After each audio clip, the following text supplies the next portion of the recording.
19वीं सदी के जर्मन फलसफियों में एक नाम है जिसे नज़रअंदाज करना समझ लें नामुमकिन है। Arthur Schopenhauer. और इसकी वजह ये है कि उनका फ़लसफ़ा सीधे सीधे लफ्ज़ों में कहें तो काफ़ी नाखुशगवार है। शोपेनहावर कैसे इंसान थे, इसका अंदाज़ा बस उनके इस एक जुमले से हो जाता है।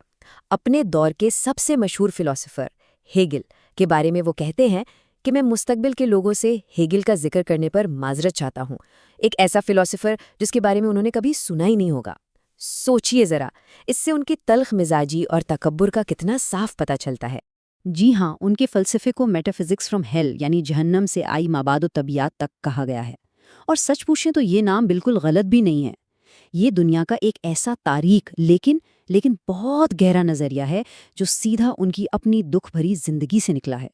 अक्सर होता ये है कि हम फ़लसफ़ियों के ख़यालात को उनकी ज़िंदगी से अलग करके भी समझ सकते हैं, लेकिन शोपेनहावर के साथ ये मुमकिन ही नहीं है। उनका फ़लसफ़ा असल में उनकी अपनी ही कहानी है। तो चलिए देखते हैं कि आखिर ये कहानी थी क्या। उनकी ज़िंदगी शुरू से ही आप समझ लें मुसीबतों का एक सिलसिला थी। वालिद ने खुदकुशी कर ली, माँ के साथ रिश्ता इतना सर्द मुहर था कि बस आखिरकार उन्हें घर से ही निकाल दिया गया। उसके बाद उन्होंने अपनी पूरी जिंदगी लगभग मुकम्मल तन्हाई में गुजारी। और तो और जब उन्होंने यूनिवर्सिटी में पढ़ाना शुरू किया तो पता है क्या किया? जानबूझकर अपने लेक्चर्स हेगल के लेक्चर के वक्त पर रखे। नतीजा, एक स्टूडेंट भी नहीं आया उनकी क्लास में। तो इन सब वाकयात ने मिलकर इनकी सोच को वो मायूस कुन शक्ल दी जिसे आज हम पढ़ते। तो सवाल यह है कि इतनी तल्ख जिंदगी से आखिर कैसा फ़लसफ़ा जन्म ले सकता है? देखें, शोपेनहावर अपने फ़लसफ़े की शुरुआत एक और अजीम जर्मन फ़िलोसोफर इमैनुएल कांट के ख़यालात से करते हैं। लेकिन वो कांट के ख़्याल को लेते हैं और उसे एक बिल्कुल नई और कहीं ज़्यादा खौफनाक सिमत में मोड़ देते हैं। शोपेनहावर को समझने के लिए पहले कांट को समझना ज़रूरी है। कांट से पहले ह्यूम जैसे फ़िलसफ़ी सोचते थे कि हमारा ज़हन एक खाली स्लेट जैसा है जिस पर दुनिया अपने तजुर्बात लिखती है। लेकिन कांट ने कहा नहीं, ऐसा बिल्कुल नहीं है।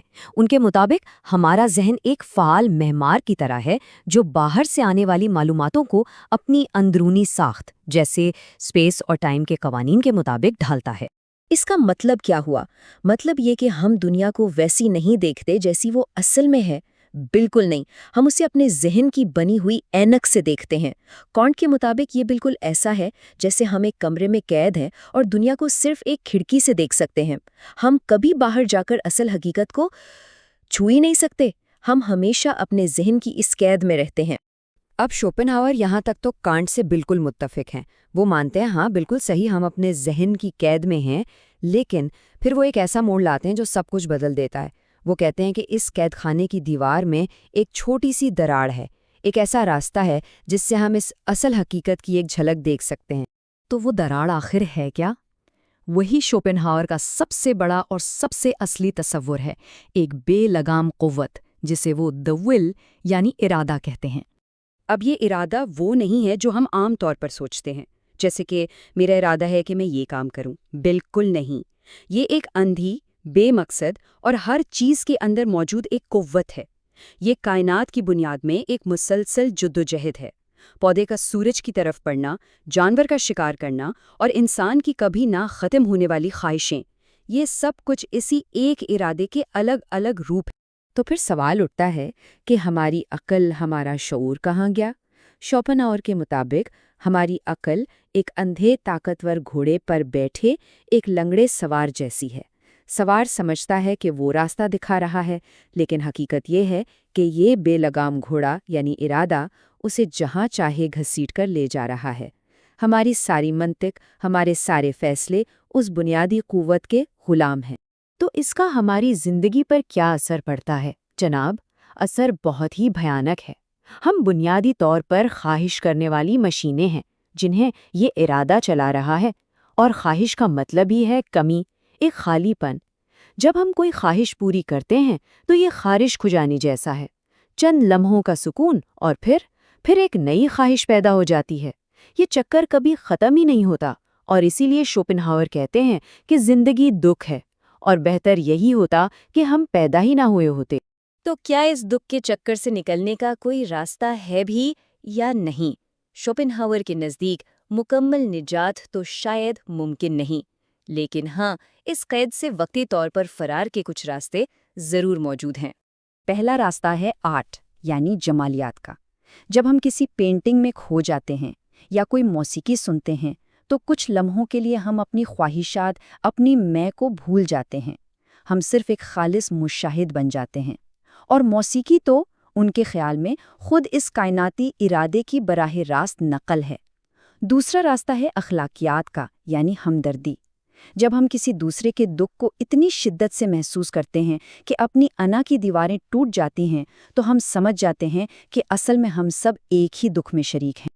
لیکن یہ سب تو وقتی یعنی عارضی حل تھے۔ ایک زیادہ مستقل حل کے لیے شوپنہاور ایک انتہائی راستہ بتاتے ہیں: ترک دنیا اور تصوف، یعنی اپنی تمام خواہشات کو ختم کر دینا، اپنے اندر کے ارادے کو ہی مکمل طور پر فنا کر دینا۔ ان کے نزدیک یہی انسانی زندگی کی سب سے بلند اور سب سے پرسکون حالت تھی۔ اب شاید یہ سوال ذہن میں آئے کہ اتنا مایوس کن فلسفہ آخر پڑھے گا کون؟ لیکن حیرانی کی بات یہ ہے کہ شوپنہاور کا فلسفہ جدید سوچ پر سب سے زیادہ اثر انداز ہونے والے فلسفوں میں سے ایک ہے۔ چلیے دیکھتے ہیں کہ اس کی اصل میں راز کیا ہے۔ ذرا ان کے ارادے کے تصور پر غور کریں۔ یہی تصور آگے چل کر نیچے کے ہاں قوت کا ارادہ یا ول ٹو پاور بن گیا، اور پھر سگمنڈ فرائیڈ نے اسی خیال کو ایک سائنسی زبان دے کر لاشعور یا دی اڈ کا نظریہ پیش کیا۔ مطلب 20ویں صدی کی پوری نفسیات کی بنیاد اسی ایک خیال پر رکھی گئی۔ اور اثر صرف یہیں تک محدود نہیں تھا۔ موسیقار رچرڈ ویگنا، ادیب فرانس کافکا اور یہاں تک کہ فلسفی لڈوگ وگنسٹائن تک سب کے سب شوپنہاور سے گہرائی میں متاثر تھے۔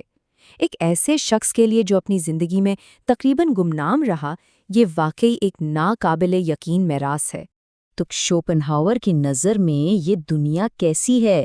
ان کے ایک ہم عصر فلسفی تھے لائبنز، جنہوں نے کہا تھا کہ یہ دنیا تمام ممکنہ جہانوں میں سے بہترین ہے۔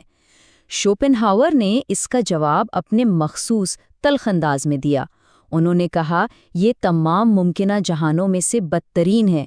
اگر یہ اس سے ذرا سا بھی بدتر ہوتی تو اس کا وجود ہی نہ ہوتا۔ تو اس ساری تاریک اور مایوس کن کہانی سے ہمیں کیا سبق ملتا ہے؟